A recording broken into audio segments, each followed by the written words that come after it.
Ladies and gentlemen, Farnham Jahanian, President, Carnegie Mellon University.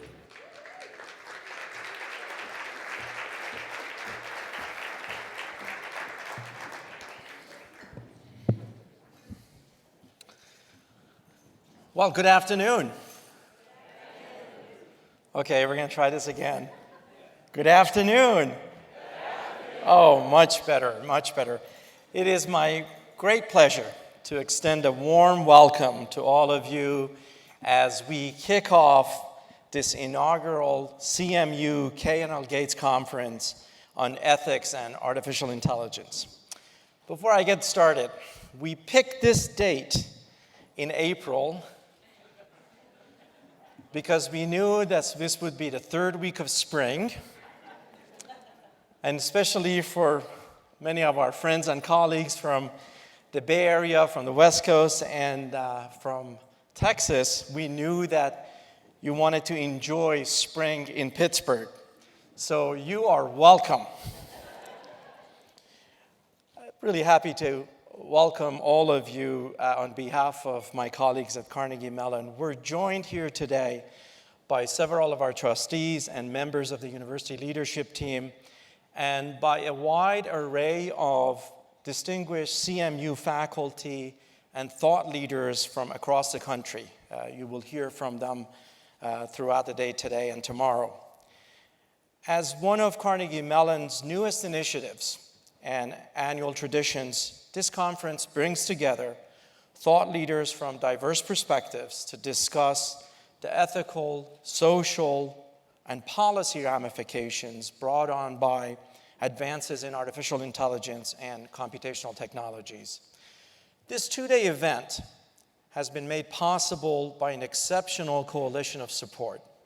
First, I want to take a moment to thank our extraordinary partners at K&L Gates. Ever since we began discussing the possibility of this new forum, I've been impressed by the thought and foresight of our K&L Gates partners, who understood the far-reaching the effects of these new technologies, not only in the legal world, but also throughout society. And they've been willing to invest in work to make sure that these technologies and these unprecedented advances that we see benefit society and benefits humanity. Because of their generosity, K&L Gates Endowment for Ethics and Computational Technologies will advance research and education in this critical domain and foster dialogues like this week's conference. I'm delighted to welcome several representatives from K&L Gates this afternoon, including Jim Sagar, Global Managing Partner, who will provide remarks in just a few minutes, Michael Cassis, Chairman of the Management Committee, and David Lehman, Partner and Co-Head of the K&L Gates Artificial Intelligence Initiative. And I should note that Michael is also a proud CMU alum, Dietrich College class of '82. Michael was 10 years old when he graduated from college. Ladies and gentlemen, please join me in welcoming and thanking all of our partners from K&L Gates.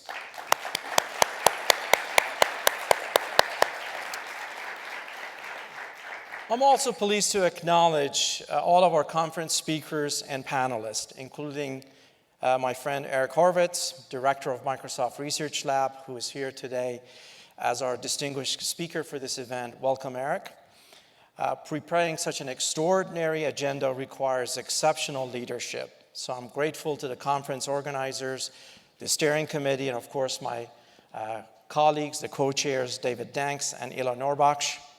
Finally, this conference has been supported by countless professionals, including Dorothy Robinson of Counsel at K&L Gates, and the entire planning committee at Carnegie Mellon and at K&L Gates. Please join me in thanking all of our special guests as well as our conference organizers.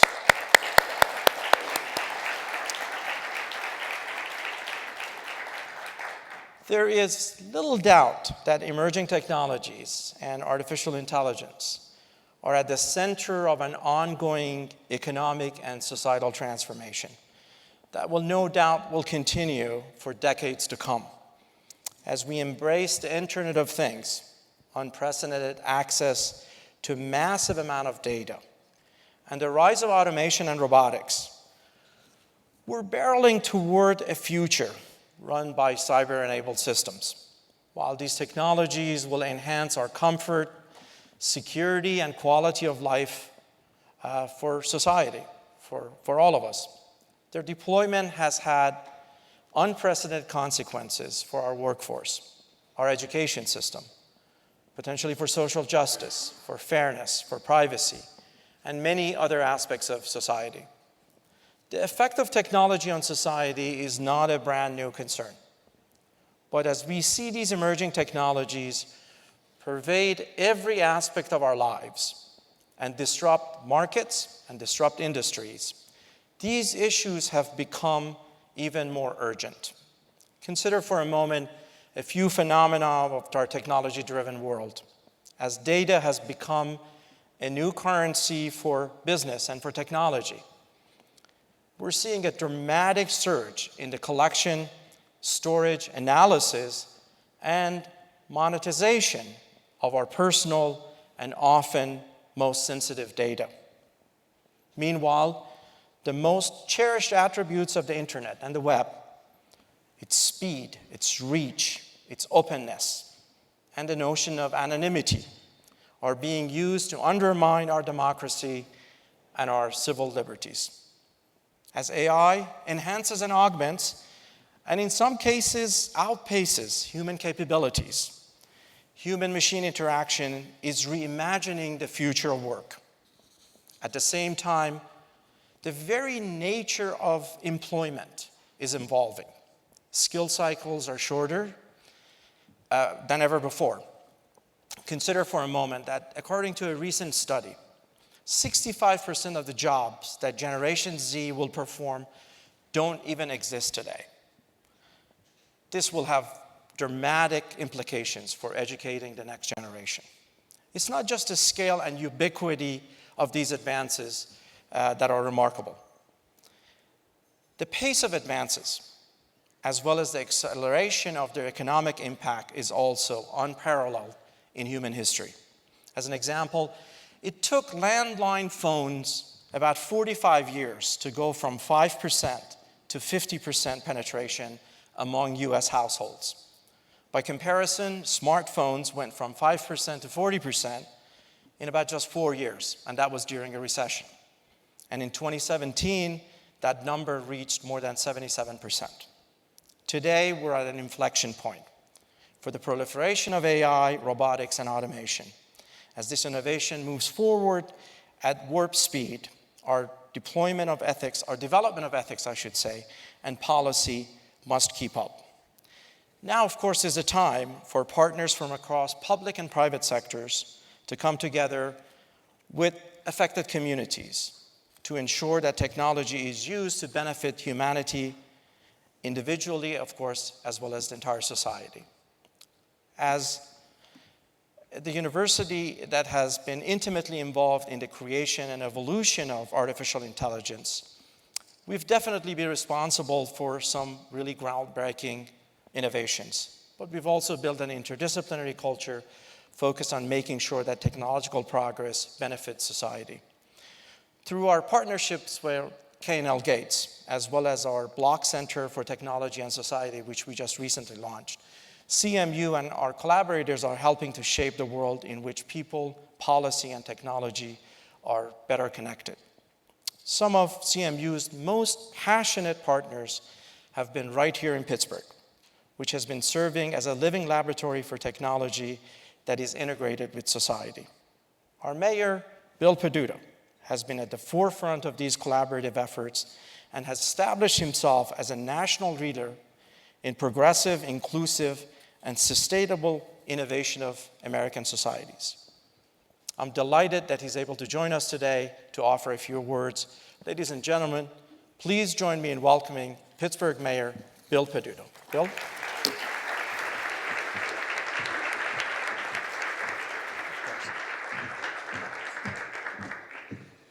Thank you, Mr. President, and thank you to Carnegie Mellon University and K&L Gates for taking on this issue and being able to have a discussion. And I also want to thank the person who wrote this speech for me because it's one of the best political speeches that I'm not going to read.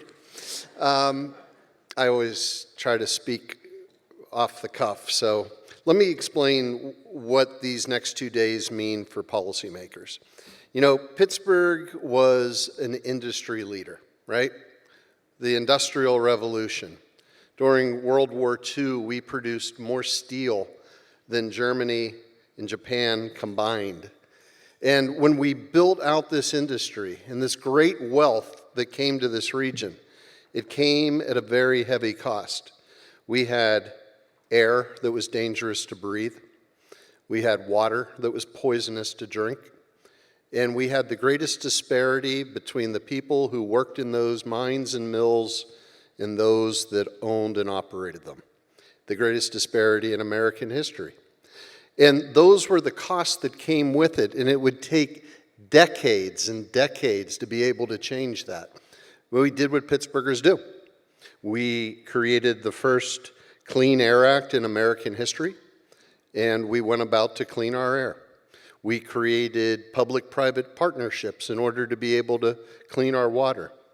And we organized in those mines and in those mills, and in the process of building America, every bridge and every skyscraper, we created the middle class.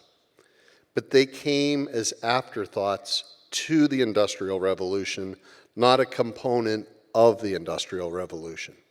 So as we find ourselves today in the fourth Industrial Revolution, we have to look beyond simply what this technology can provide to venture capitalists out of California. We have to think about what it will provide to the people who live in cities throughout this country. We went through decades of redlining out neighborhoods based upon race and based upon income. We cannot redline out communities in this new economy based on whether or not you have a cell phone, whether or not you have credit. We have to be able to make sure everybody is having that same opportunity, and the technology will help us to expand it. We have to look beyond just what the technology will do and start to understand how it can minimize negative effects to the environment. And we have to look and see how it will enhance the places we call home. In Pittsburgh, we call it P4, people, planet, place, and performance. A new metric for a 21st century, not old economics of the 19th century. A quadruple bottom line of being able to understand how to measure success. And for policymakers, it's absolutely critical, because when we look at the ethics of where AI can take us, it goes beyond purchasing drones for a city that will come up with issues of privacy, or being able to throw a drone behind a wall and having somebody already have programmed when it takes a human life. At what point then do we start to think about creating machines and algorithms that have the ability to take a human life? We are at the forefront of all of this coming together, and it's coming together so fast. But if we don't plan for the negative consequences in the beginning, we'll have made the mistake that we made in the Industrial Revolution, and we will spend decades trying to solve those problems.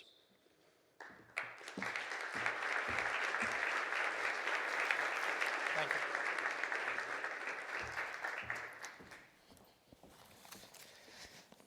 Thank you very much, Bill, for your leadership and for making Pittsburgh be such an inclusive community. I'm happy to share with you that later this evening we'll celebrate the first two recipients of new professorships funded through the K&L Gates endowment. These recipients exemplify interdisciplinary nature of these complex issues. The first is Ilo Norbach, who's an expert, of course, in our computer science school, while the other, Molly Wright-Stinson, investigates past and present implications of AI and computation on design and architecture, with appointments in our School of Design and our School of Architecture. In addition, the K&L Gates Presidential Fellowship Endowed Fund will support 4 outstanding doctoral students, Veronica, Alante, Zachary, and Abigail, whom you'll meet later today, whose work spans information systems, computer science, engineering, public policy, and social and decision science. I'm delighted to congratulate these pioneering scholars on their prestigious professorship and scholarship. Please join me in congratulating all the awardees. As I mentioned earlier, we are truly fortunate to have K&L Gates as our partner, whose generous support will help put us at the center of some of the most pressing conversations facing society. At this time, it is my great pleasure to introduce Jim Sagar. As global managing partner, he serves as the firm's chief executive officer, a native Pittsburgher, so he can tell you all about the weather. Jim is a board member of the Allegheny Conference for Community Development. Please join me in extending him a warm welcome to Jim Sagar.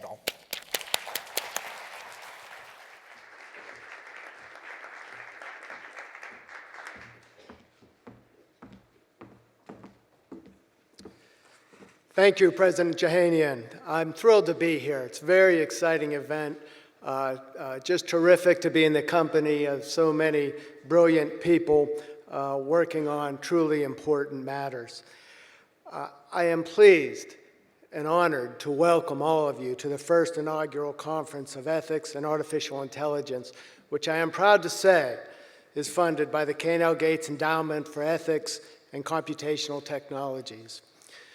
With this initiative, we honor not only our longstanding relationship with CMU, but also the commitment of both organizations to be at the forefront in furthering the understanding of the opportunities and the challenges presented by the ever-evolving role of technology in our society, including the role of artificial intelligence, machine learning, and robotics.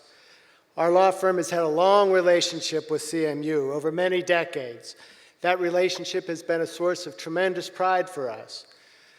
Although our core missions are different, we have worked together, shared civic involvement, and even shared leaders.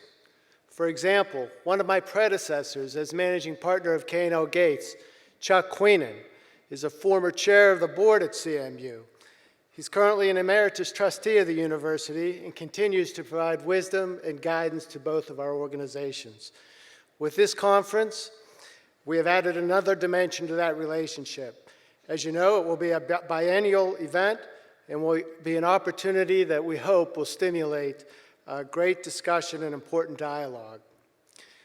You might reasonably ask, why is the field of ethics and intelligence, artificial intelligence, important to K&L Gates, a law firm? It's a reasonable question. Our firm's work and our footprint is global as well as national. We like to think that we are a leader in the practice of law as it relates to technology, innovation, and development. We are fortunate to represent some of the leading technology entities in the world, as well as numerous startup companies that aspire to be in that sphere. We care about what our clients care about, and forward-looking clients everywhere care about artificial intelligence and its potential impact on their businesses and society at large. Evidence of this is the fact that our artificial intelligence practice area now comprises over 80 lawyers. The legal implications of the application of AI on our clients is broad, deep, and interdisciplinary. It will affect numerous different practice areas for us and for clients around the world, including mergers and acquisitions, healthcare, the protection of intellectual property, employment law, and a host of regulatory issues. Further, the practice of law itself is undergoing major shifts, and AI increasingly will be important to how legal services are delivered to clients. We approach what we do in a forward-looking way, with a forward-looking mindset. That's part of our DNA, and that's why we're so excited to be part of this important discussion and exchange of ideas. All of us know that advancements in computer-related technologies, many of them born of research here at Carnegie Mellon University, going back to Herb Simon and his colleagues, will increasingly bring about profound changes that affect our society and humanity in many ways. We can see that a critical dimension to many of the choices that will have to be made, whether implicitly or explicitly, as technology is developed, is the ethical dimension. And this is going to be important as our policymakers grapple with difficult issues as time goes on and as advances are made. We all have a stake in the outcome of these discussions, getting the best minds from across the relevant fields of study, from robotics to philosophy, in between and around, to focus on these problems is essential to addressing these matters efficiently and ethically. In making our gift to fund an endowment in ethics and computational technologies, we made an investment for the long term in an area important to us as a law firm and to society at large. With this conference, we are pleased to open this new forum for discussion and development of the important work of the speakers and participants. Welcome, and I hope you enjoy and benefit from the conference.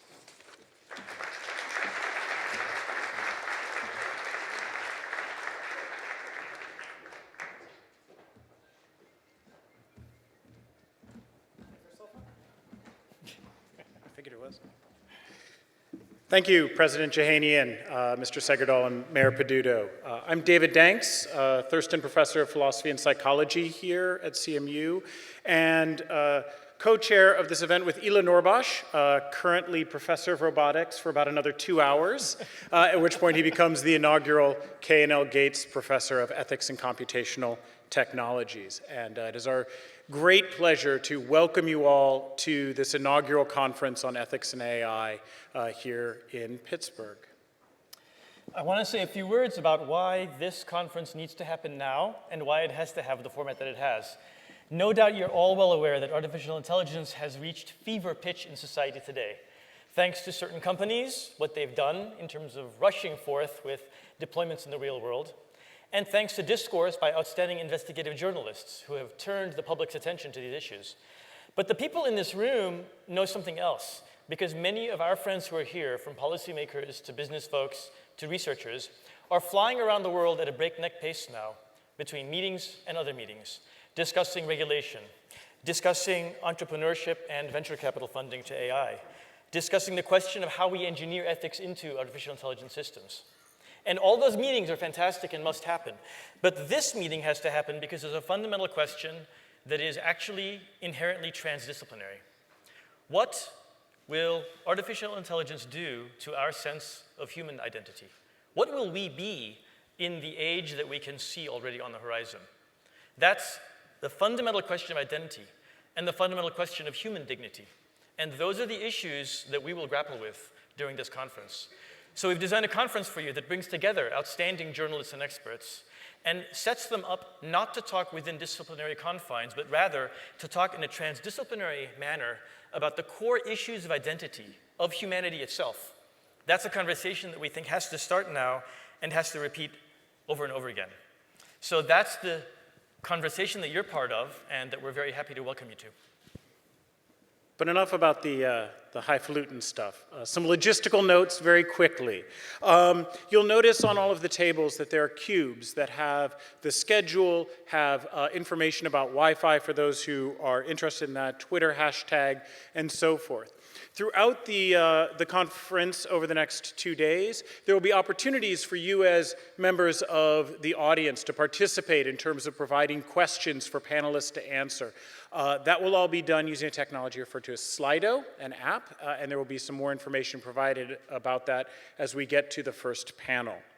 The conference is being live streamed, so if there are people that you know wanted to participate but were unable to be here, please let them know about that. And the conference elements will all, over the coming weeks, be rolled out on the webpage, so we encourage you to continue to look back at that. Okay, back to the important things. This conference, as Ila said, is about having a conversation of the ways that technology, particularly AI and robotic technologies, are influencing, impacting, providing opportunities and challenges for us humans, for societies, for nations, for peoples. And in particular, we've decided to organize this conference around 4 different sessions, each of which is anchored in a particular human interest or human value. So rather than having a session on AI and self-driving cars, we have sessions on equity of access and equity of impact, trust, policy and governance, and agency and empowerment, which we hope will help to focus the interdisciplinary and transdisciplinary and multidisciplinary conversations around these core human values and interests so that we can start to make real progress over the course of the coming days. And so with that said, I'd like to turn things over to Ila to introduce the first session. Thank you, David. Session 1, we're going to dive right into this. Equity of access and equity of impact. So let me just say 30 seconds about that. One of the interesting things about artificial intelligence and computational technologies writ large is that they can increase the apparent productivity of human society. They can allow us to do more. They can allow us new kinds of discoveries, new spaces in which we can discover and create new knowledge. The challenge with that form of innovation is, of course, stemming from the fact that AI and information itself has ownership. And as a result, as you create new AI technologies, new innovations, you have the danger that you can limit the access to that AI technology to the few. You have the further danger that you can, in fact, augment the wealth of the few through those very same technologies, thus increasing disparity between those who have and those who have not. So fundamentally, we have, on the one hand, technology that can make the world a better place, on average. At the same time, we have a technology that, while the average case might be better, the extrema might be far worse. And so that fundamental challenge in terms of both access and in terms of how the world as a whole is impacted by AI, that's the focus of our first session. Now, each of our sessions is structured differently, so we think you're going to enjoy that. There are spotlight speakers, there are videos that help to set the stage, and there are panel discussions. In this session, we're going to start with a video, and I'm going to ask to cue that right away, and then I'll introduce the spotlight speaker to get things started. So let's run with the video, please.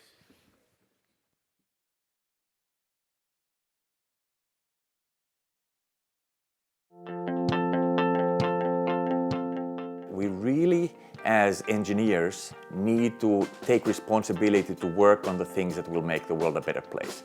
Taking responsibility, having a research strategy instead of just going wherever your curiosity takes you. AI and optimization have very different strengths than humans do. Humans are really good at actually figuring out what the ends are, what the value judgments are in general, how it should trade off between different things like various forms of efficiency and various forms of fairness.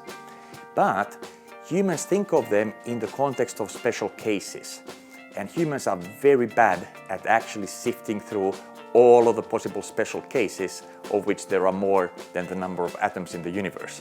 We developed this new framework which we call Future Match, where we take as input the human's value judgments, and then using AI-based simulation and past data, we can actually optimize the policy parameters as to how do you best achieve those goals. So we're separating the means and the ends. The humans are talking about the ends and the AI is figuring out the means. And I think that this is a very important separation for the future in many different areas of AI. That's Thomas Sandholm, our colleague right here at Carnegie Mellon University in the School of Computer Science. Now, I'm very pleased to introduce our first speaker. He's going to set the stage for about 20 minutes, and then we're going to have a little discussion in the comfortable armchairs in the middle. Our first speaker is Osonde Osoba, and I'm happy to welcome him to the stage. Osonde is an engineer at RAND Corporation, and he's a professor at the Pardee RAND School. His background is perfect for this. His background is in machine learning, optimization, control, but he's also branched from machine learning into health, defense, and technology policy.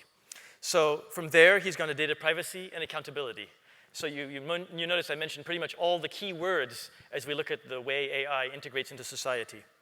Before joining RAND, Osonde was at USC and indeed got his PhD there in electrical engineering. And without further ado, welcome, Osonde.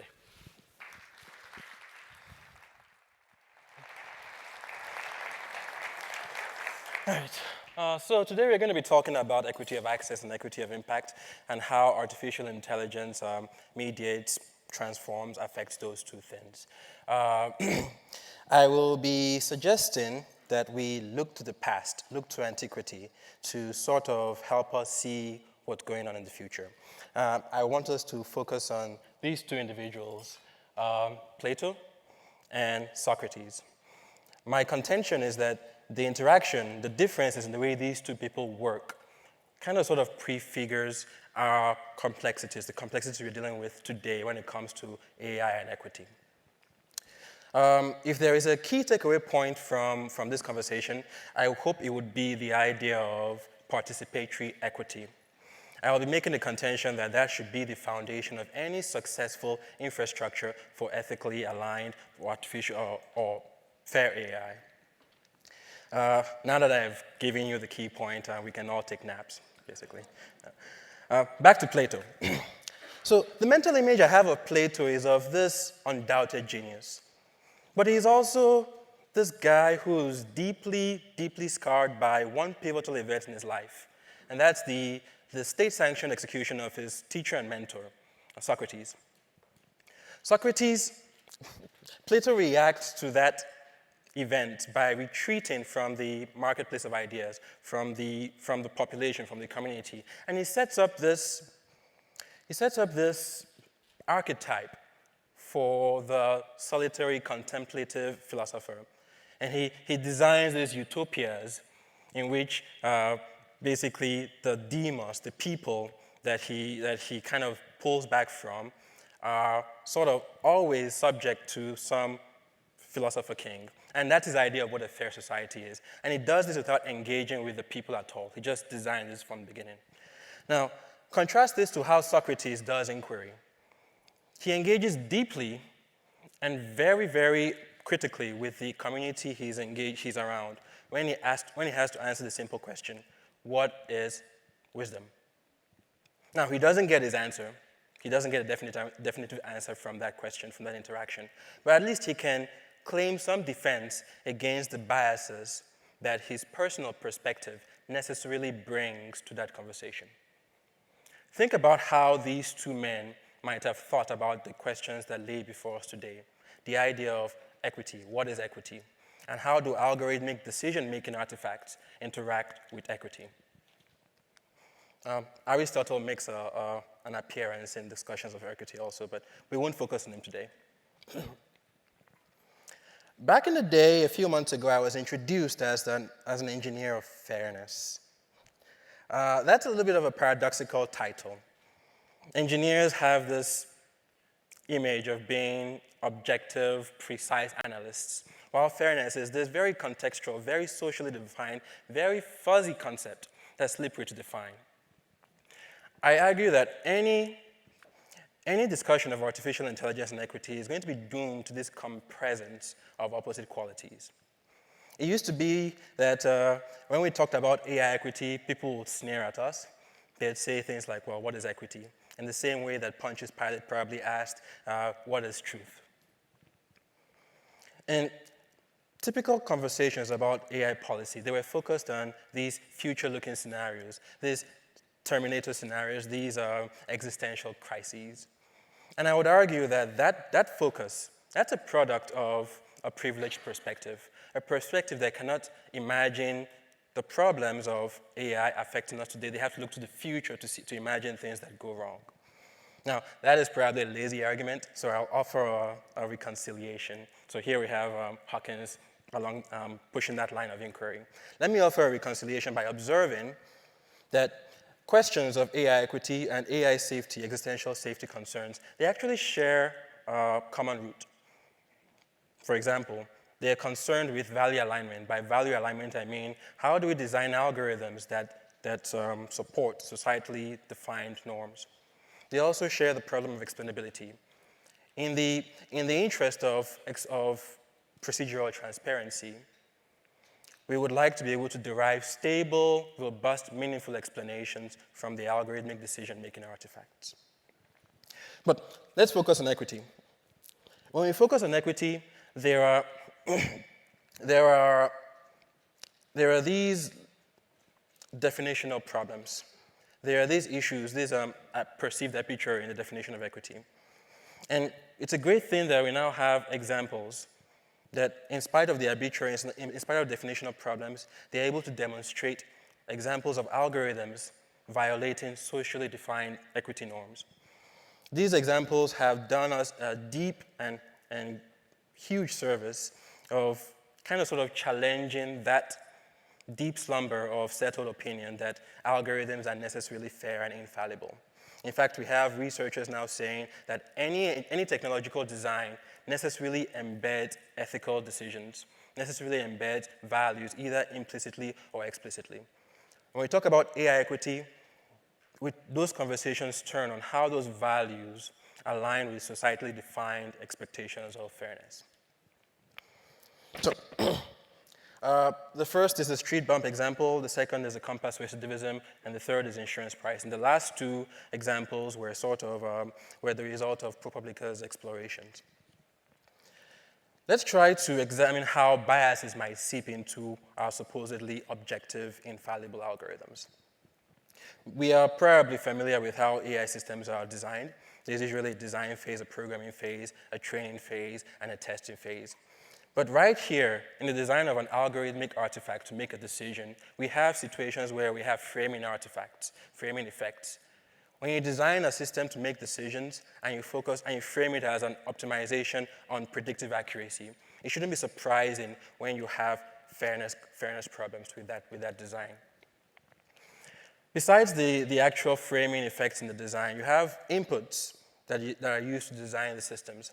These usually consist of data and assumptions, at least in modern statistical machine learning models. Older AI models, they relied more on rules and assumptions, expert elicited rules and assumptions.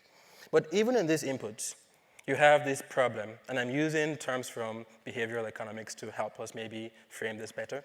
We have this problem of naive realism, where the model assumes that the data it's able to see is a complete contextual representation of the real world. So you can imagine a model trained on a subset of the population, assuming that the general population to which it's going to be applied looks like that training set. That's a form of naive realism. Or you can imagine an algorithm trying to make inferences about people's networks based on just social media links, assuming that social media links represent the full state of connections in the real world. That's a form of naive realism. We also have this issue of anchoring biases. Statistical models, they tend to basically anchor on examples they've seen in the past. This is an example of a generalization error problem. And so by anchoring on those examples in the future when it's presented with things it's not familiar with, you have these anchors that kind of sort of help. Sometimes they help, sometimes they're not so good. The last part where biases can seep in is in the outcomes. So we have this issue we might call outcome bias or automation bias, where we assume that the process, the outcome of a decision-making artifact characterize the quality of the decision-making artifact. It's just like the key example here might be saying, well, a broken clock is correct twice a day. If you observe it only at those 2 points of the day, you think it's working perfectly. But you're not thinking about the process by which it's getting those decisions. You're not questioning whether that's correct or not. So this is just a framing I might suggest for how we might think about how biases, inequities seep into algorithmic decision-making artifacts. Let's try to I'm going to try to present 2 examples, 2 case studies, where we can examine how an algorithm might have to deal with equity concerns. The first is the use of algorithms in criminal justice. Example applications of the use of algorithms, as reflected in a Compass report, is the use of algorithms for setting bails and for sentencing. It used to be that Compass was mainly for setting bail. Increasingly, there was a feature creep where it was increasingly used for sentencing. Now, the frame I'm going to use to talk about these case studies is something I'm hoping we can take away from this conversation. Every time we think about algorithms in decision-making, we should think about the problem it's trying to solve, in this case, bail setting and sentencing. But we should also be explicit about the guiding norms, the equity norms that the decision-making artifact is subject to. In the context of criminal justice, I would argue that we have at least 2 norms: the equal protection norm guaranteed by the US Constitution, at least in the United States, and you might also argue for the due process norm guaranteed by the 5th Amendment rights. The second example, the second case study, the second domain will be algorithms in insurance. Insurance represents this it solves this social function of safeguarding people from catastrophic risk. And so it's not surprising that insurers might want to use algorithms to help them make their decisions more accurate, more fair. Example applications, example problems here are the problems of rate setting and underwriting. Rate setting is just really about setting the price of an insurance premium. Underwriting is kind of sort of gauging the risk tranches for people who are supposed to be insured. Now, what would be the guiding norm in this situation?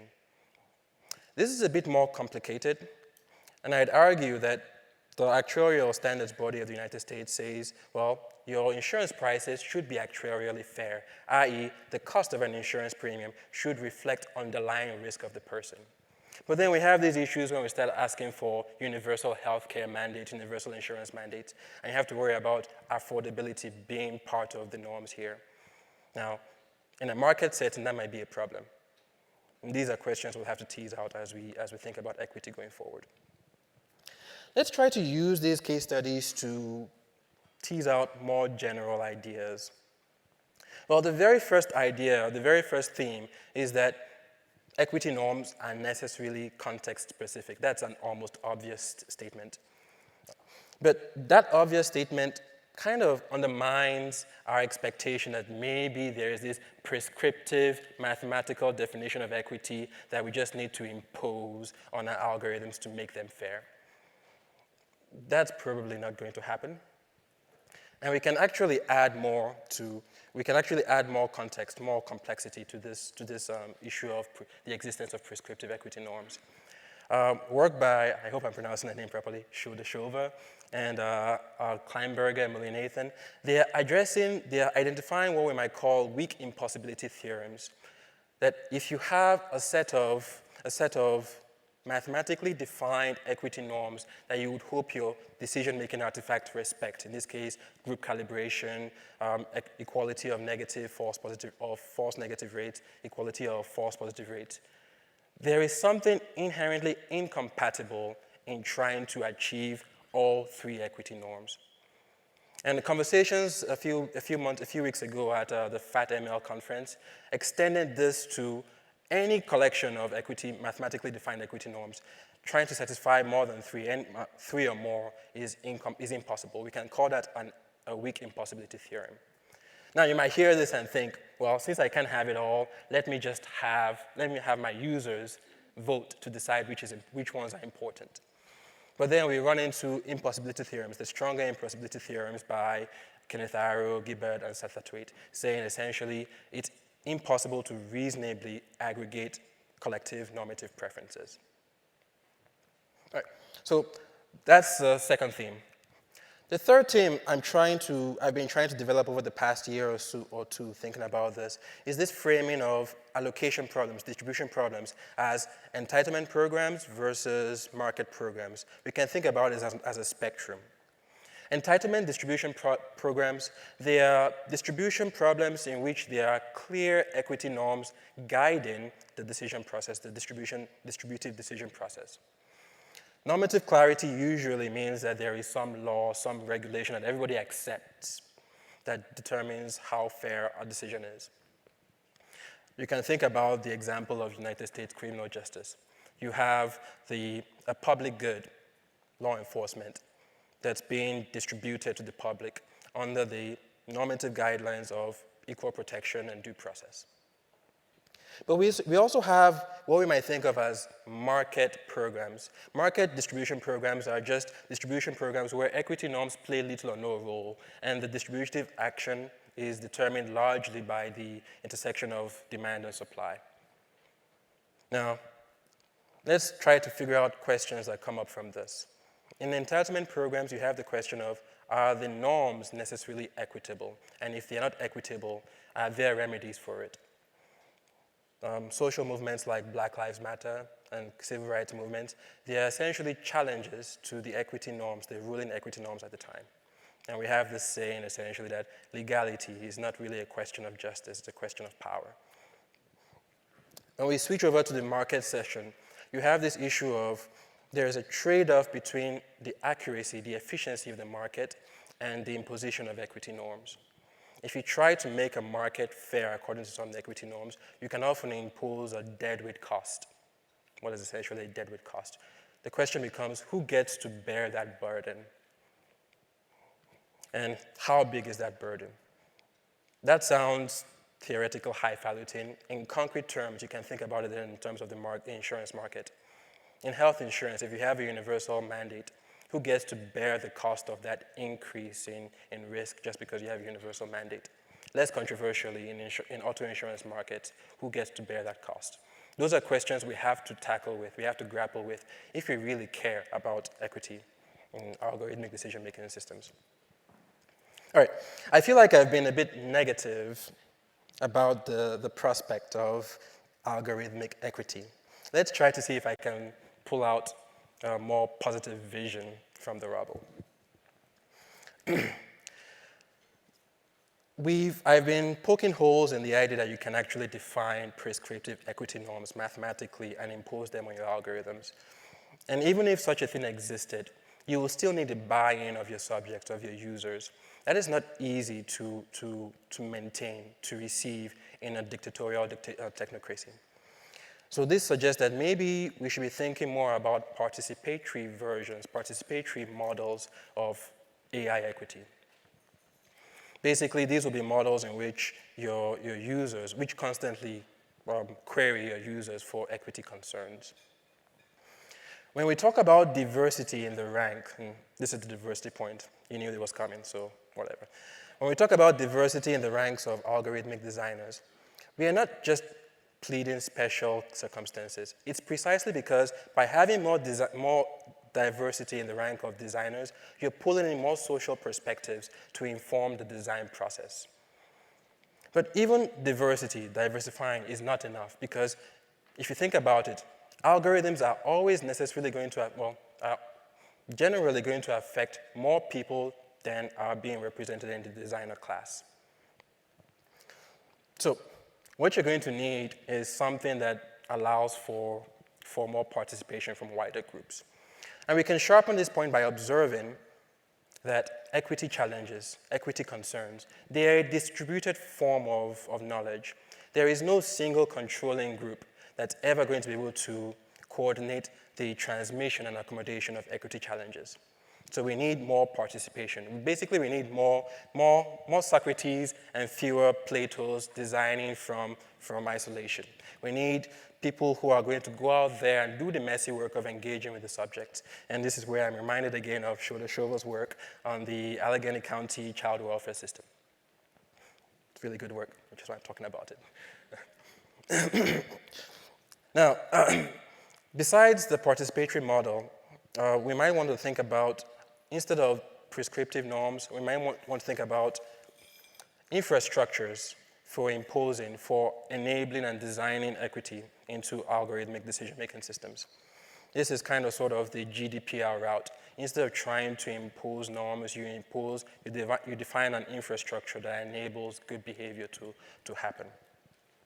Now, we might want to ask ourselves, what are the minimal key components of such an infrastructure? I want to argue for three or four.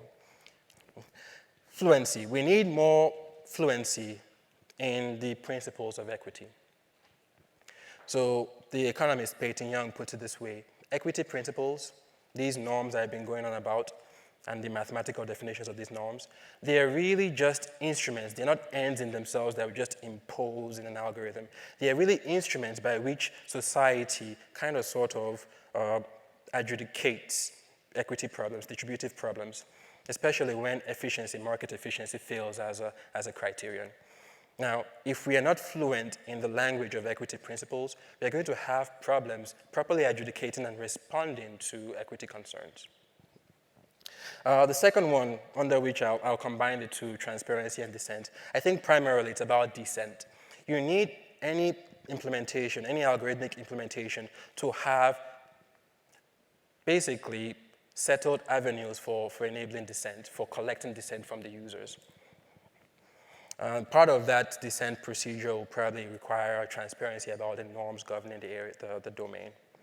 And thirdly, and I think this is the part that fails, especially in privacy conversations, you need methods for accountable redress.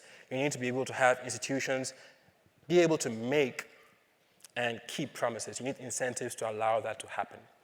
Usually, at least according to GDPR basically says, well, the way to do that is by having these steep fines. And I'm inclined to agree because we have a history of data breaches that has not abated in spite of the small fines we've been having so far. These are the ideas I have out there. I will admit that my conversation has been from a very allocative distribution perspective. I want to acknowledge Kate Crawford's perspective that besides allocative problems, you have representational harms that come from using algorithms in society. When algorithms that represent the proper distribution in society, disparate distributions in society, are now responsible for shaping our preferences, what does that mean long term? That's all I have for you.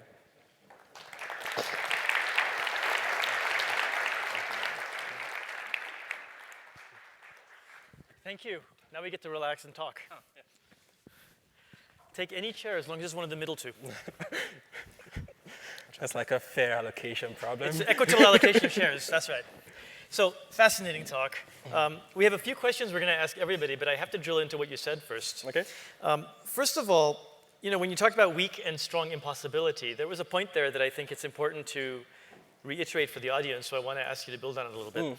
Because this idea that mathematically achieving a computational way of encoding the norms of equity such that the computer system itself, the robot, the AI system, can execute and guarantee that.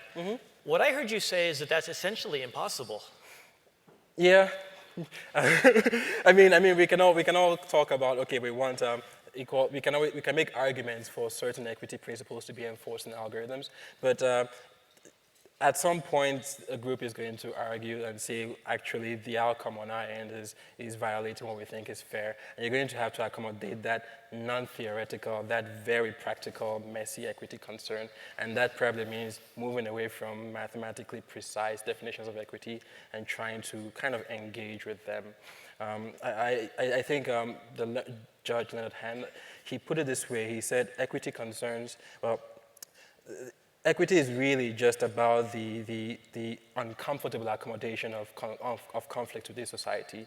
Trying to do that in a precise mathematical way might not be a robust solution long term. This reminds me of talking to urban designers who say, there's this thing called the wicked problem. You can't optimize because this is a social challenge. Exactly. And this also reminds me of the defense argument that says we'll make the perfect robot soldier argument against which is, no, actually, even war is social. We can't optimize it quantitatively. Yep. Well, so this is interesting. If it's the case that we can't actually hope for an AI system that will make the world equitable by the very nature of how it's programmed, then you talked about participatory equity, which I love. Except when I look at a system like Facebook or AdWords on Google, what I see is participatory systems. And what I see in those systems is, since no system is equitably perfect, so to speak, people find a way to hack them. And then use their own asymmetric levers of power to hack the very participatory system you created to do things like throw, say, I don't know, an election. So that's not how funny, do we but deal with hackability? I would argue that maybe the issue is probably mechanism design, learning to put in incentives in platforms that allow for this type of, for correcting for these types of evolutionary behaviors over time.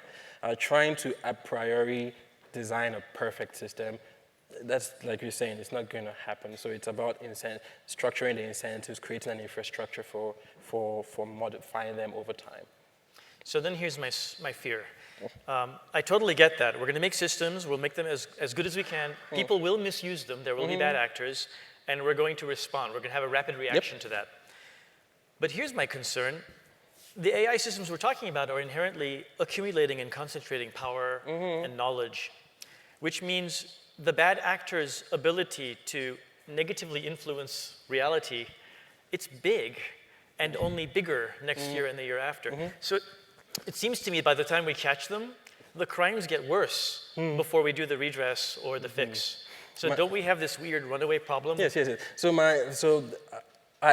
These are problems I think about every day, and I talk about with fellow researchers at RAND. And one of my fellow researchers, I dislike the solution, but I don't see a way around it. One of my fellow researchers, Rand Waltzman, he argues that the way to address this is to have an adversarial reaction. So the first person, the bad actors do something like flood the net with resonant fake news, and the solution is for the good actors to flood the net with resonant, true news. And the idea is it's basically this back and forth between actors.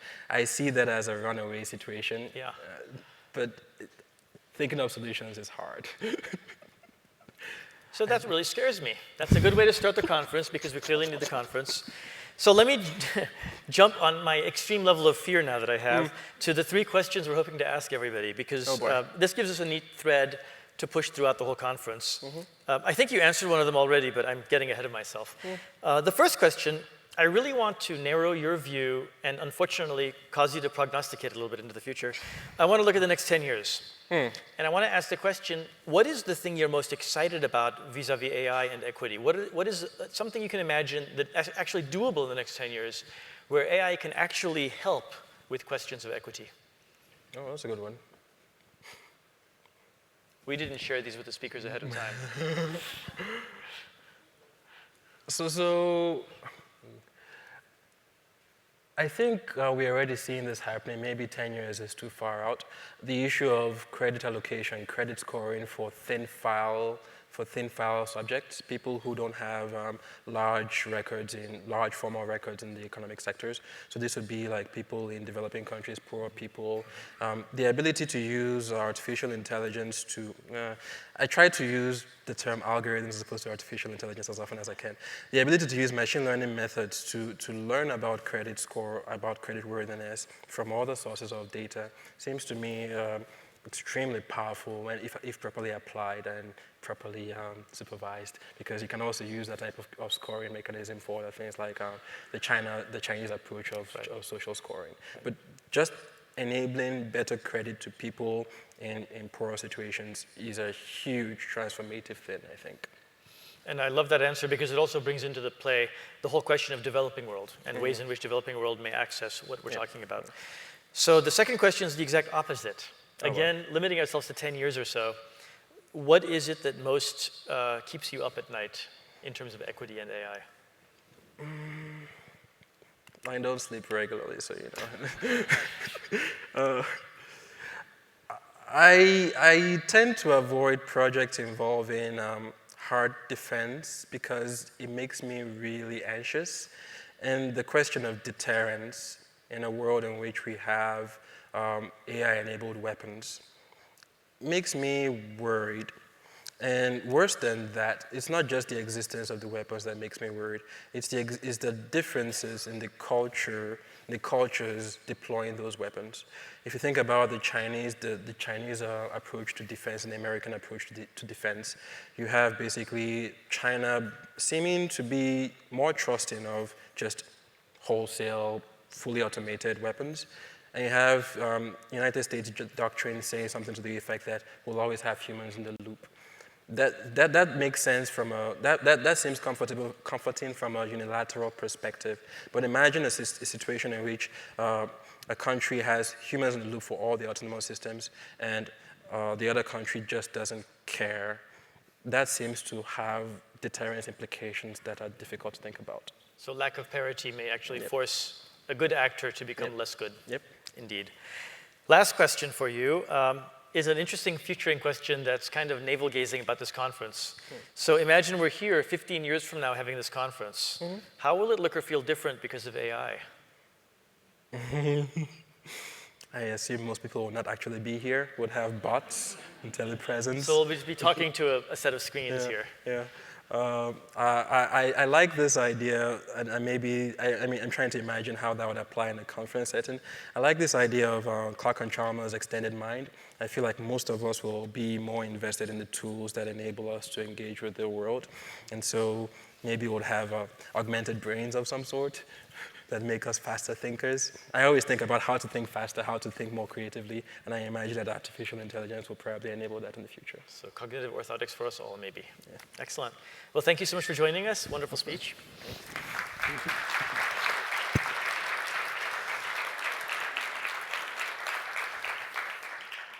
We're going to be heading now to a panel discussion that lets us actually relax and hear more on the issue of equity with a wonderful panel of guests. But can I bring up the Slido slide so we can let folks know how they're going to be using Slido, if I'm even saying its name correctly. Slido is a technology that's going to allow you to ask questions. Our journalist, who is the moderator for this panel, will see your questions on her screen. And so she can pick and choose from amongst the common features of the questions to bring your comments and questions into the conversation she's having with the panel. So what you're seeing is the website for Slido. You can go to that with any mobile device.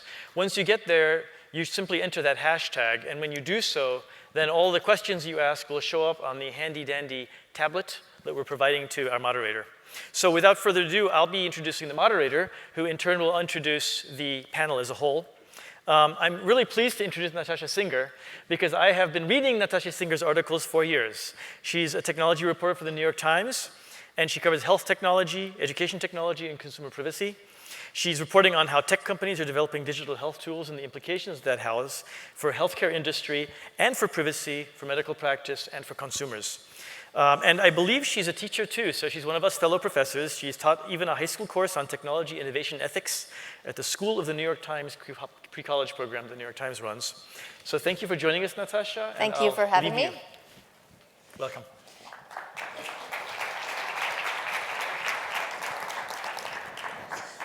So I'm just going to briefly announce the panelists, and then I'm going to invite them to come up and talk for a minute about their work and how it relates to AI.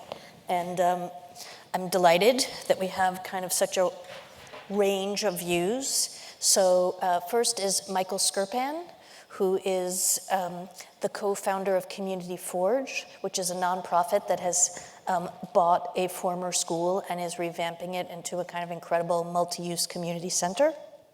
And we have Rasu, Shrestha, who is the Chief Innovation Officer of the University of Pittsburgh Medical Center. And we have Alexandra Chouldechova, who is an assistant professor of statistics and public policy here at CMU. So why don't you guys come up and then we'll.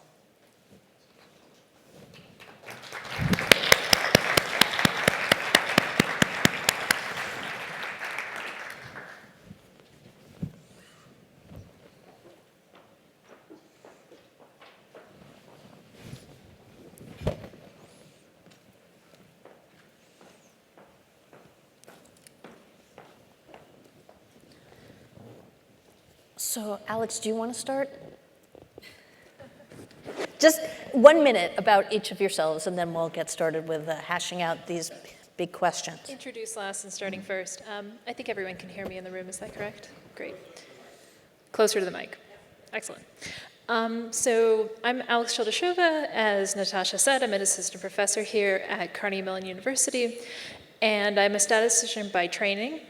Most of my work these days concerns the use of AI, or really risk assessment tools, in the context of government operations.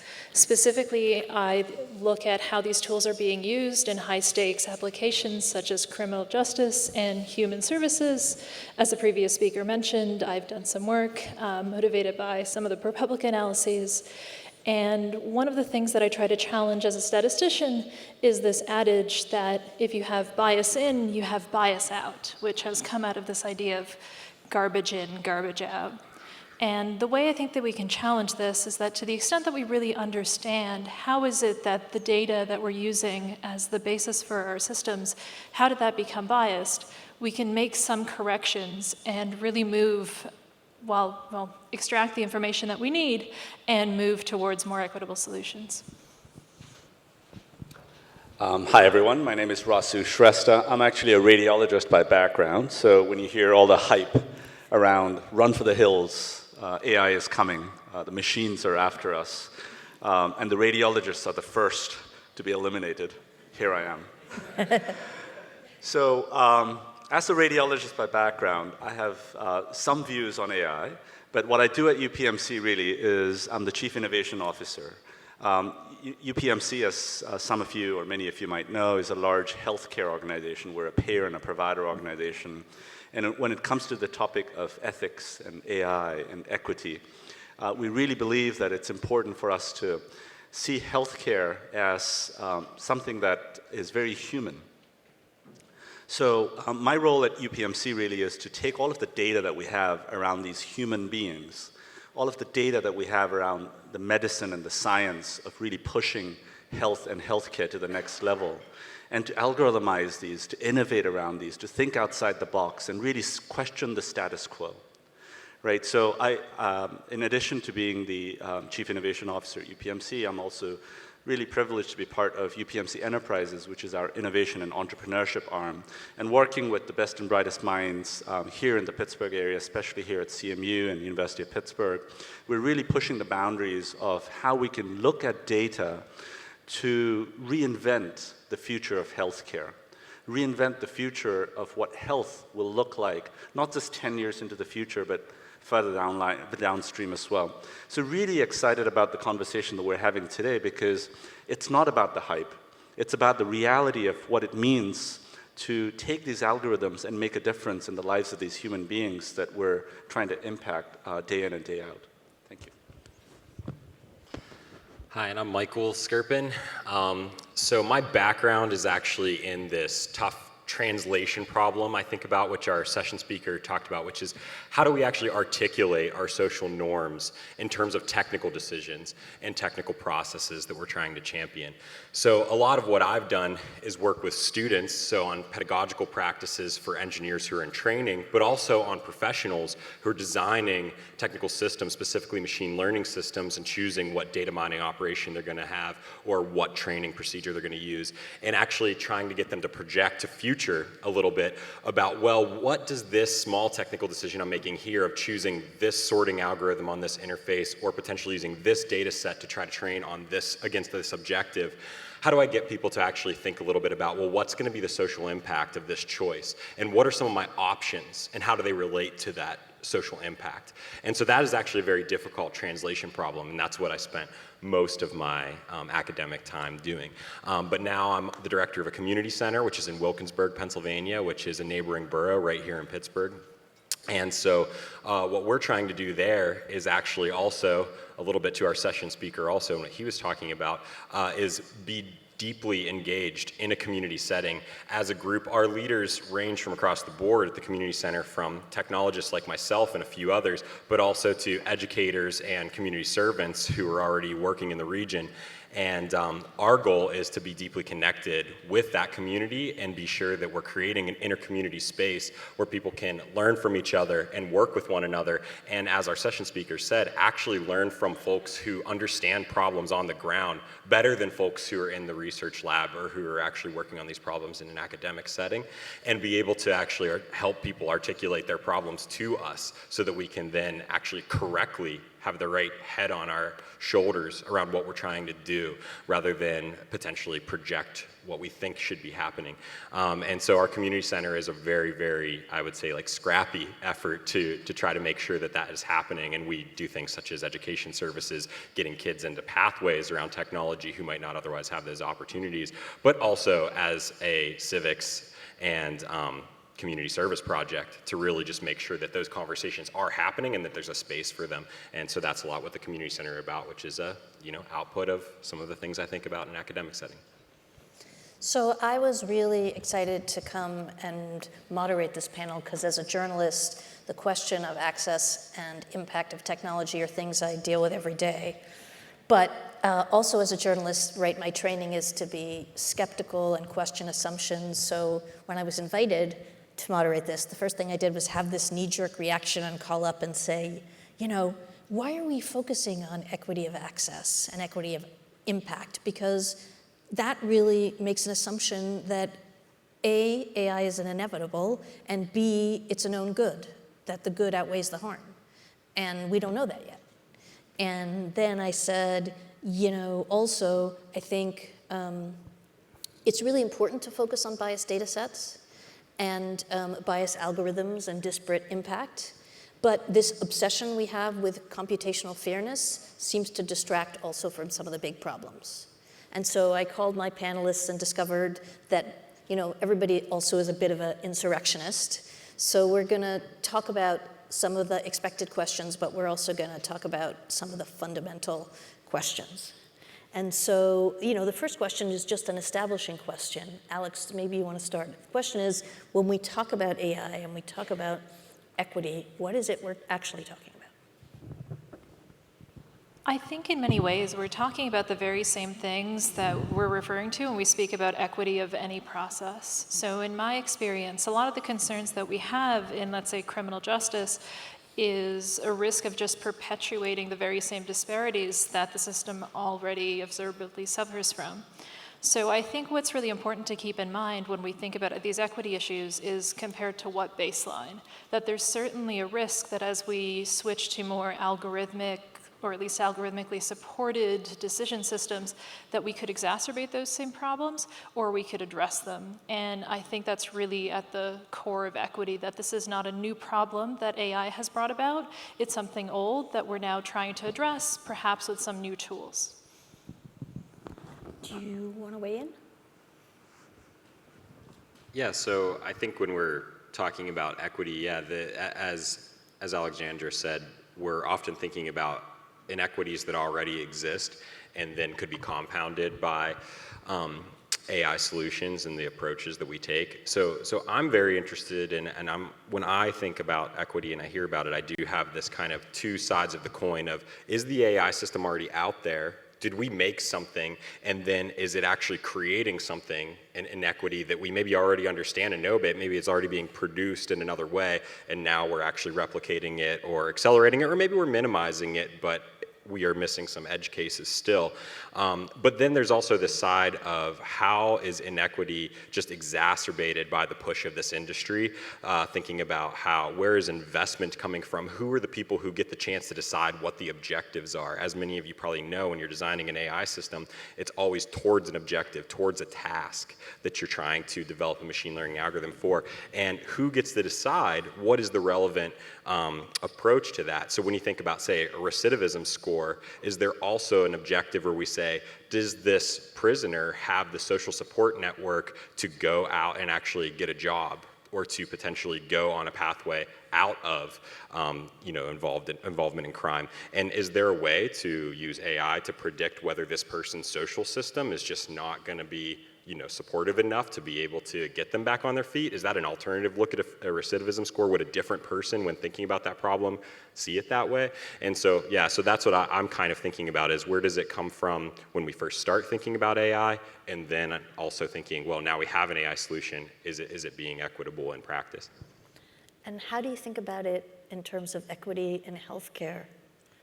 Yeah, so it's really interesting when you think about healthcare. As I mentioned earlier, there's nothing really more humane or human than this pursuit of excellence in providing best quality care that you can to fellow human beings. Now, when you talk about equity in healthcare, it really is about making sure that you have access to care, making sure that you're fair about who has access and what level or what quality of access these human beings have to those care processes. So when you really think about the three-legged stool of healthcare, the $3.5 trillion industry that's healthcare today, it's cost, quality, and access, right? And some would add a fourth stool there around experience. But when you think about cost, quality, and access, cost continues to accelerate. It continues to go up. Quality is somewhat still questionable in terms of what it is that we're really going for around creating those the outcomes that we desire around the health processes that we're putting in place. And then access to care, I think, is getting better. But having said that, the topic that we're talking about today, AI, I think potentially has the potential to level the playing field in ways that we've just not been able to do in healthcare.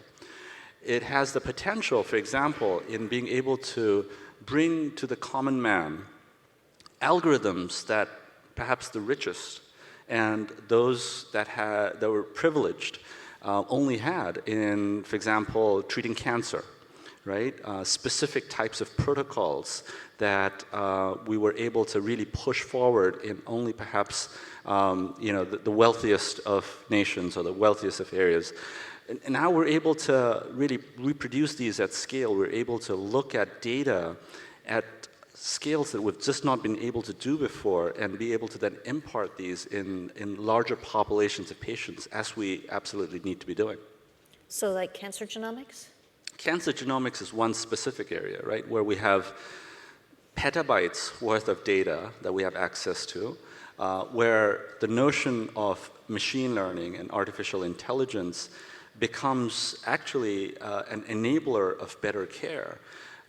So the notion here, yes, is of taking these algorithms and in many ways trying to democratize the process of providing excellent care for not just populations of patients that in this case may have a certain type of a tumor, but also around the notion of precision medicine, which is really looking at not just the N of many, but the N of one, right? So one individual that may have specific types of bioreceptors, certain types of perhaps even preferences in terms of how he or she may want to be treated, zip code that person, that patient may be living in, and other types of social deterministic factors that might influence his or her behaviors or specific outcomes. So really trying to personalize the care to that N of one, I think, is the new reality of what we might be able to put in place.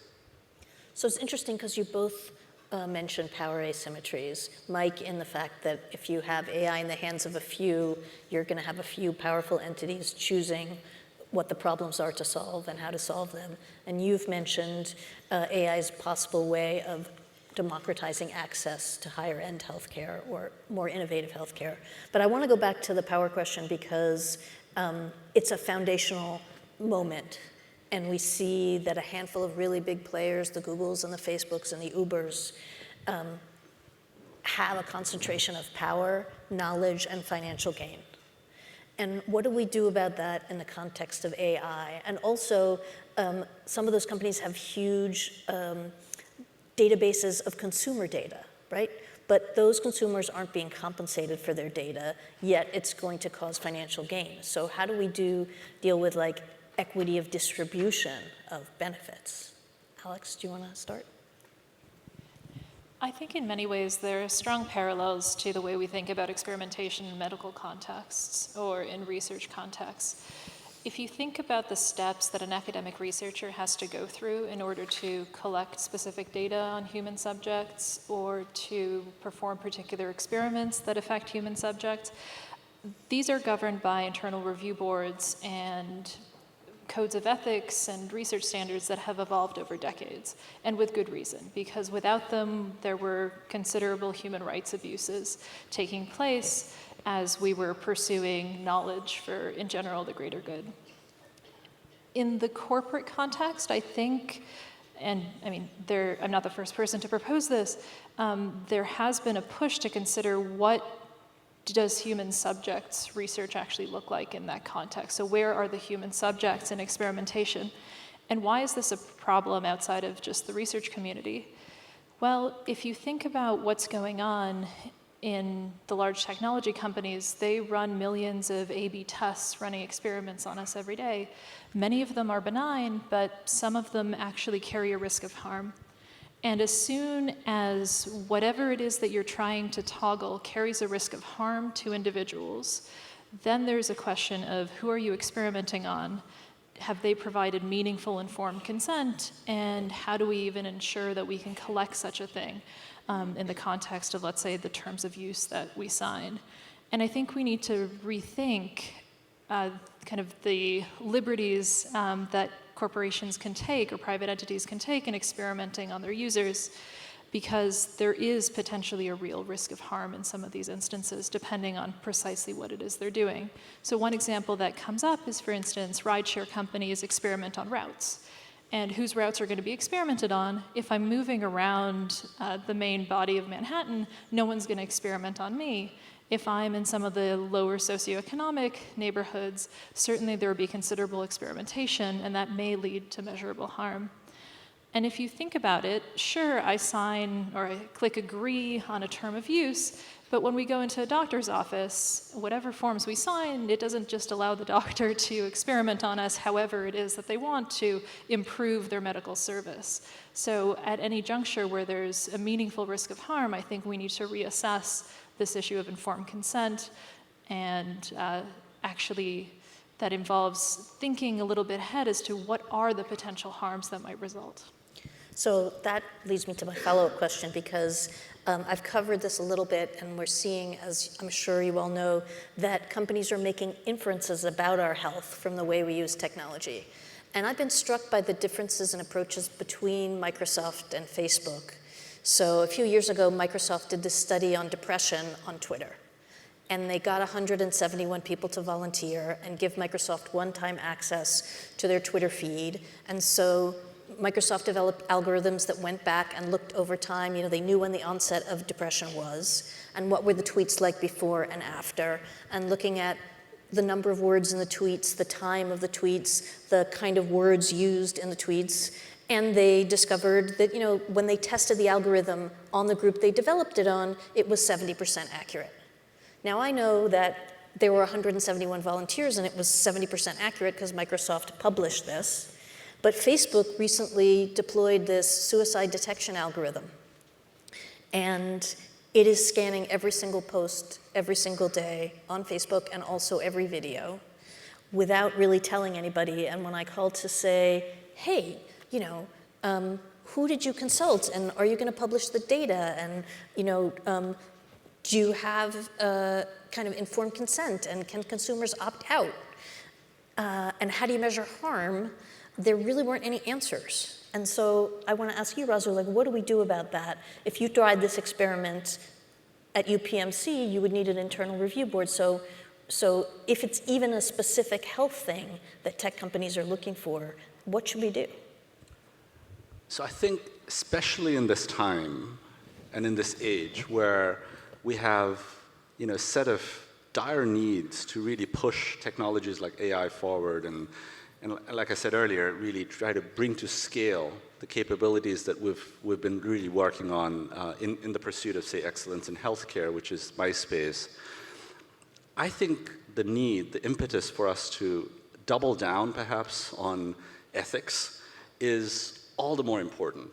It is such a slippery slope. It can be a very, very slippery slope for us not to do that, for us to say, hey, but you know, it's information that's out there, and we're trying to do this in the greater good of humanity anyway. Yes, we are, but at the same time, we're talking about human beings, and when it comes to human subjects, there are specific IRB-type protocols, as Alex mentioned earlier, that are there for a reason, right? So there's a right way to go about doing this and a wrong way to go about doing this. And we believe that that's part of the reason why UPMC and UPMC Enterprises exists, right? So we're working with you know, large companies like Microsoft, for example, and taking large troves of data. We have 27 petabytes worth of data at UPMC. It's doubling every 18 months. It continues to increase exponentially. But we're working with machine learning experts and AI experts and companies like Microsoft and entrepreneurs and startups, but with a ethical pursuit, taking into account all of the rules and regulations that IRBs have, right? So we're not trying to shortchange those. We're working within the constraints, but we're doing this at scale, leveraging these technologies and capabilities. So, you know, I think it's time for us to double down on these capabilities and making sure that we're able to do this in the most ethical manner possible. And Mike, who do we think should regulate this when we talk about equity of access and equity of impact? Is it up to researchers to be accountable for their own innovations? Should the government come in and regulate or legislate AI and make sure it's equitable? And then we have the problem with, you know, there's a minority of politicians who actually understand how AI works. So are they the right audience? Yeah, I mean, I think it's going to have to be a mixed bag. To say that there's some kind of, you know, simple one unilateral way in which we can kind of ensure that this trust and accountability is instilled in the system, I think that would be crazy. So it's going to have to come in part from, I do think, some amount of legislation or regulation, because even talking about the things that Rasu is talking about and some of the exciting things, you think about, well, if we think that the landscape of a certain industry, say the healthcare industry, already has inequities in it, so the soil for the seed to be planted in is already maybe not actually the most fertile for equality, you probably are going to need some kind of regulatory mechanism to make sure the development of these technologies is fair. And that might be pushing on antitrust law and actually saying that, well, we cannot have constant mergers and acquisitions so that a few companies who can kind of lobby for a position that's really, really good for them to deploy these technologies rapidly without IRB or without really good informed consent. We might need a way to prevent that at the level of business, but then we might also have to say that, okay, there's going to be minimum standards for what data use or data practices come with an informed consent mechanism, because as Alexandra was talking about in IRB, you're actually agreeing to a very specific study which you understand the purpose of. Whenever I agree to a terms of service on Facebook, I broadly agree to marketing or something, product development, and to my partners using this data. And I do think that that is going to take then business leaders who say, okay, actually enough with these broad blanket provisions, and they're going to have some potential pressure from maybe somebody on the litigation side or regulators saying that, hey, if things don't clean up, we're actually going to have to change the way that consent works. And then maybe they should say, well, we have to be more specific, name who our partners are, or name what exact things we're actually going to do with your data so people have a way to meaningfully choose. Because right now I would say that there's a consent procedure, but the informed part's been slashed for the most part. But then there's also a responsibility, I think, on us as a public, which maybe is an educational responsibility to become literate and data literate and understanding things that are really complicated right now. And I don't want to put too much of an onus on people that you have to go out and start reading up on machine learning books, but I do think people developing a consciousness that when you put a photo out there, that there might actually be a way to make an inference about medical information from a photo. I think a lot of people don't even really know that or can't connect those dots. And so I do think that's where I think academia and educators probably have a responsibility to their public to making sure, as we're developing these new techniques, are we actually doing outreach that helps people understand the capabilities of what their society around them is becoming? And I think, of course, the last piece is with academics, and both Rasu and Alex are great examples of this, but academics who also continually to challenge those questions as they're doing the research and put into place early on a priori to offering up a paper of a new technique, also putting in, here's the questions you should interrogate of this technique before it's commercialized or before it's done at scale, and having those questions up front so that somebody doesn't have an excuse later to go back and say, well, I had no idea I should ask that question, which I think a lot is what happens now. Is people go rapid forward, and then once the question arises or becomes obvious, it's like, oh man, I should have known or something, but we could potentially preempt that a bit by making that part of the research process. So we talked about all the possible things that could go wrong. And Alex, I was hoping you would talk about, how do we measure fairness, and what examples do we have of algorithms that are actually improving impact? And can you talk a little about your work with the Allegheny Children's Welfare System? Sure. So this really is a place where I think we have cause for optimism, because in many instances, as I mentioned in my opening remarks, the baseline that we're comparing to is very uninspiring. And this actually relates to what a lot of people think of as a fundamental problem in training fair algorithms, which is the bias in the original data. But what does that refer to? It may refer to, for instance, in the child welfare context, that we're systematically screening in for investigation families from communities of color at higher rates than white families. And if you don't look at the data, if you never collect it, you'll never realize that this is an issue with your existing process. So in part, realizing that the data we might want to use for some kind of downstream purpose is biased is suggesting to us that there may be inequities in our existing process that we might want to address and correct for. quantifying fairness is extremely difficult, and as the session speaker pointed out, we do have impossibility results that say that you may have certain quantifiable desiderata that you want to satisfy, and you just can't have it all fundamentally.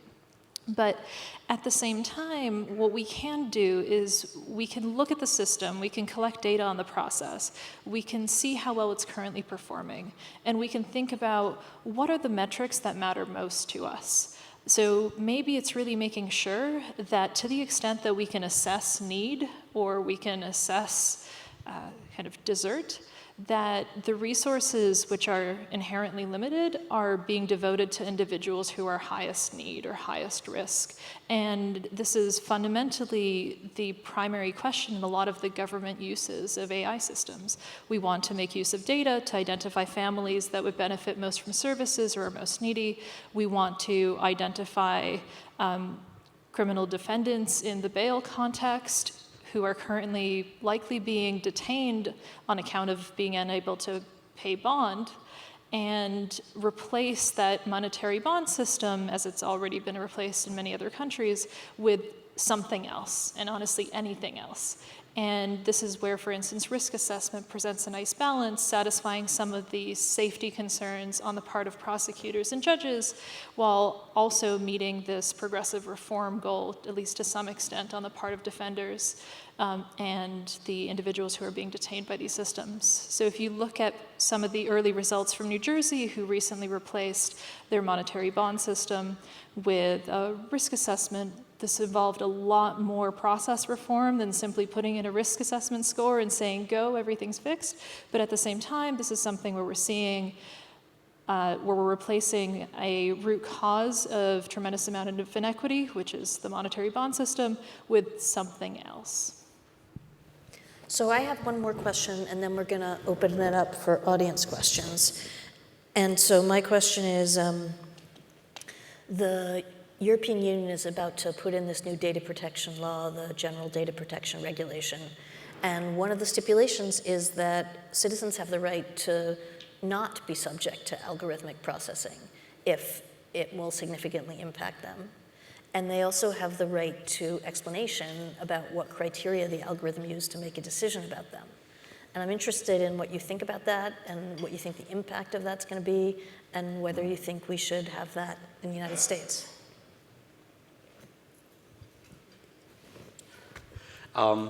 So I think any movement that really looks at the rights of human beings, and in the case of healthcare, the rights of patients and consumers, is a good movement. It's good to ask questions, right? It'll be interesting to see how it plays out in the European Union, to be very honest.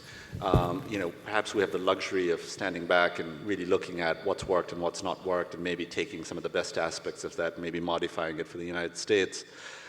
The notion in healthcare in general, there was reference earlier, this earlier speaker mentioned participatory and making the process more participatory. I think that's a good notion. In healthcare in particular, healthcare traditionally has been very paternalistic.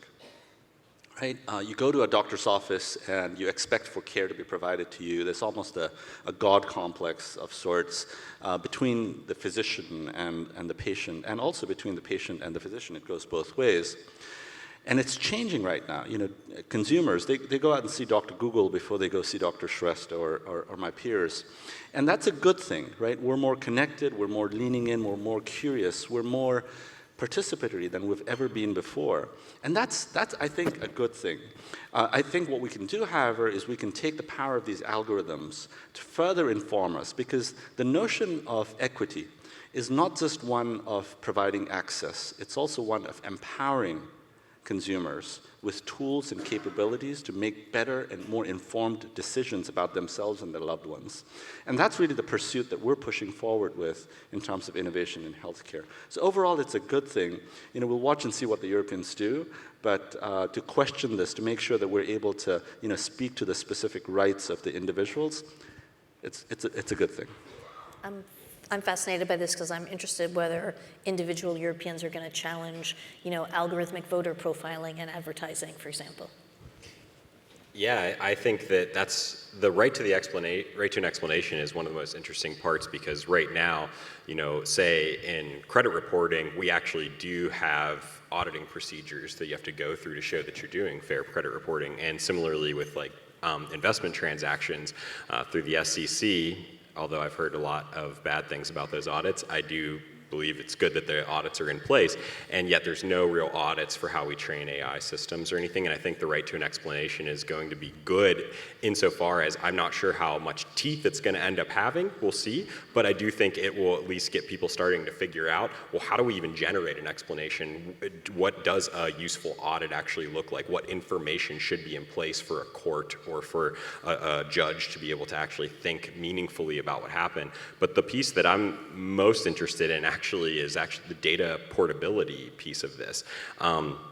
And that's because right now, obviously, once you grow a huge user base, even if you find out that the company who has that user base isn't really doing the best things, they have all the data, and the data is the power in the case of AI.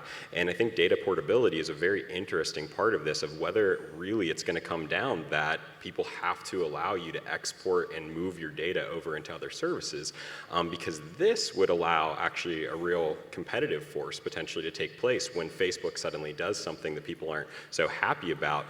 If Facebook is forced through the GDPR to actually have a way to export their data into a new social media platform, suddenly you could have smaller groups show up and say, well, we're going to make a social media platform that's just for Pittsburgh region. Oh, and we can bring all your photo and all your like history and all your friend and everything you want over into our platform like that. So just to chime in here, they've set up a system where you can export your photos and your posts, right? And also, your logins and various other things.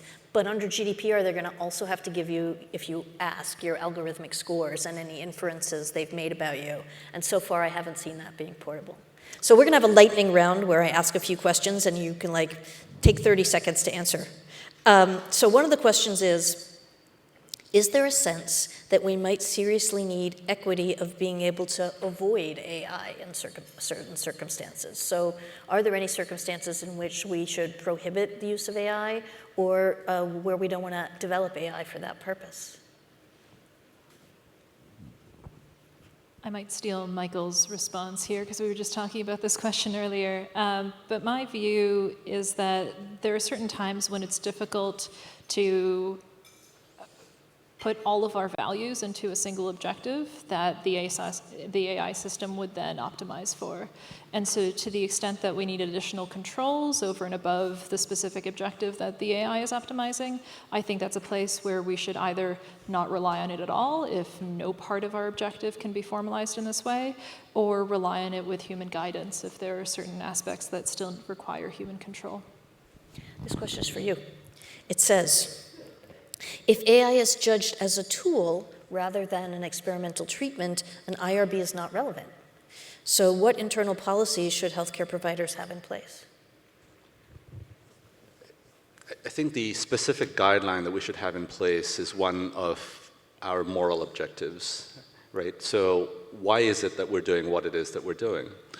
And when you think about it in the context of what I just mentioned there, then it becomes clearer for us, because what we're talking about here is to really push not artificial intelligence and these algorithms that would look at all of the data elements and say, all right, here's what must be done for this human subject, but the specifics of what's in the best interests of this human being that's at the other end. So I say this because when we look at artificial intelligence, I look at artificial intelligence as less about pushing the artificialness of care forward, but really augmenting the care process.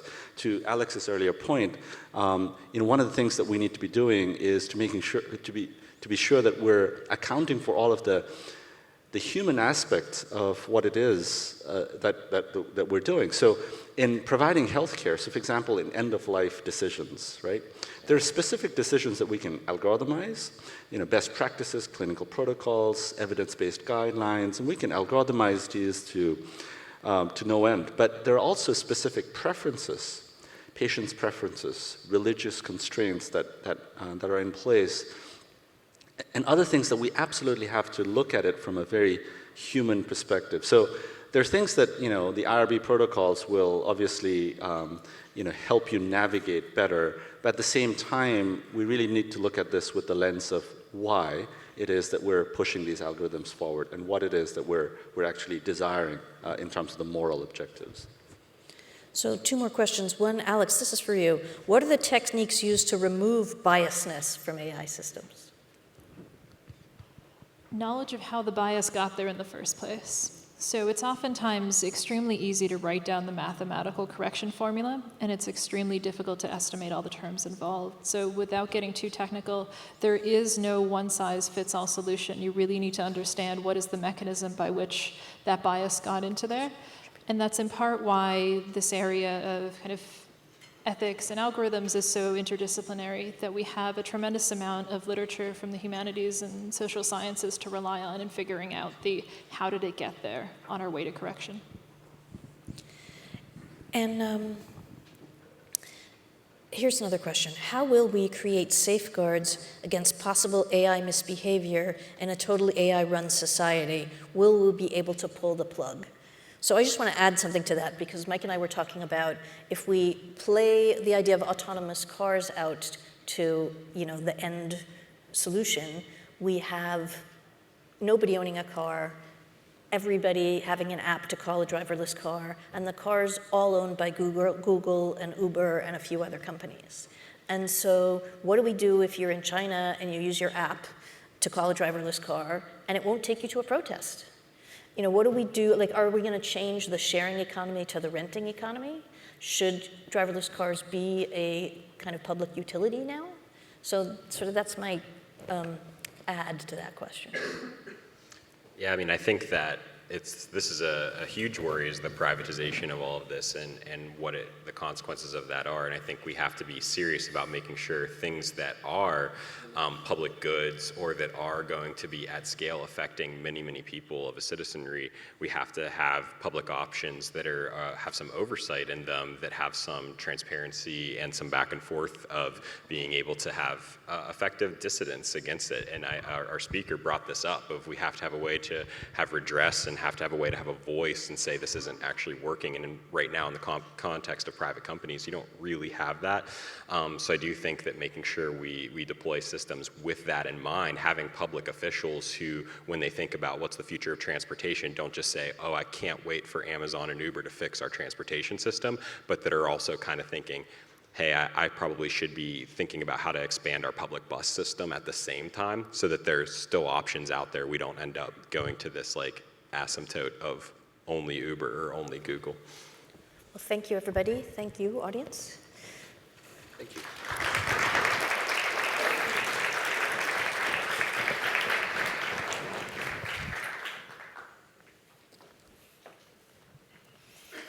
Well, thanks again to the wonderful panel. That was an excellent way to start this program. What I really enjoy is that we're going deep and not at all being superficial in the way we treat these subject areas, and that's fantastic.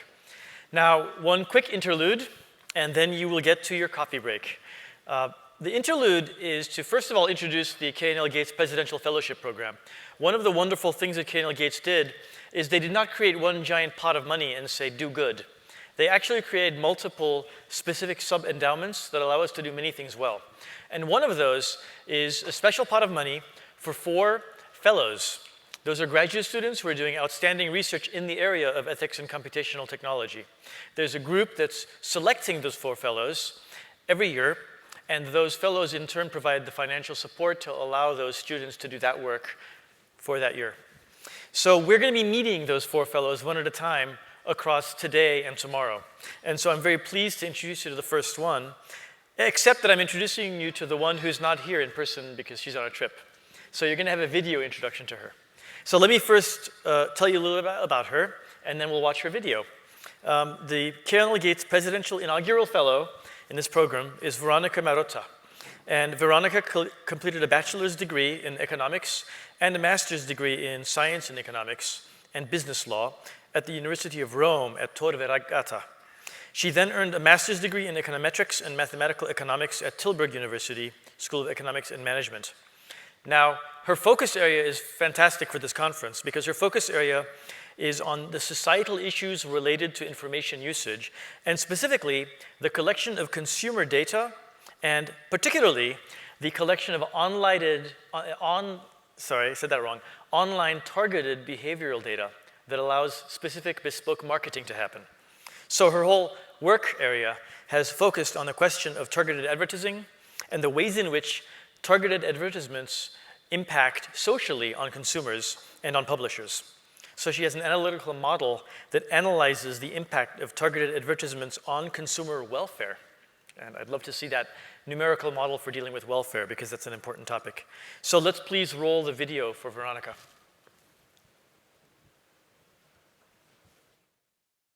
In one of my projects, I developed a framework to understand the role of personal data in the context of online targeted advertising.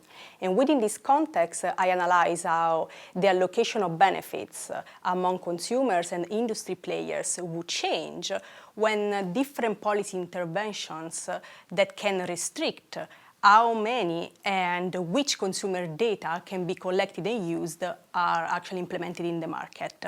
And the results of the analysis highlights the existence of an incentive misalignments among the players, in that the policy intervention that would maximize the industry profit, for example, can vastly differ from the policy intervention that will maximize consumers' benefits. And so this creates a tensions among these two sets of players because depending on the underlying market structure, different policy interventions are going to lead to very different allocations of benefits. The existence of this trade-off between consumers' interest and industry interest under certain circumstances, but not in all the cases, calls for policy interventions that are tailored rather than uniform or omnicomprehensive. So, for example, under certain conditions, the market by itself can lead to an outcome that is optimal for most of the players, if not for all of them. But in other situations, when there is a complete misalignment of interest among the players, then there may be the need for a policymaker to intervene, either to protect the consumers or to protect the industry, depending also on the objective of the policy. In another of my projects, I designed an experiment to investigate the impact of blocking social media interruptions on individual performance. And the experiment was implemented by using a digital application, so an app that allowed us to block the access to specific social media websites for a group of individuals. And the results of the experiment indeed suggest that the average social media user could benefit from technologies that limit such social media interruptions, in that in our experiment, participants experience a significant improvement in their performance. So, for example, they completed a significantly higher number of working tasks per hour compared to individuals for whom we didn't block social media interruptions. So in the same experiment, we also had a second group of individuals that was given the application and left free to use it, so choose which social media websites to block and for how long. And the objective was exactly try to investigate whether individuals, when let in control, can impose restrictions on their own behavior.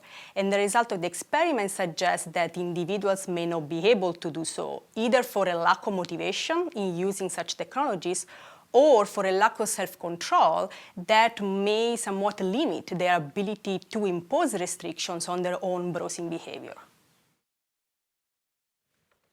I think it's completely fascinating that access can disempower, because that's not usually how we think, and Veronica's research is outstanding at showing that nuance.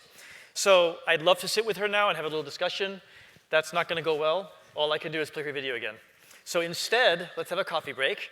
And at 4:30 sharp, we're going to begin again. And we will have our introduction and keynote speech by Eric Horvitz, head of Microsoft Research. So we look forward to seeing you then. The coffee is in the back, just behind the gap in the wall. See you soon.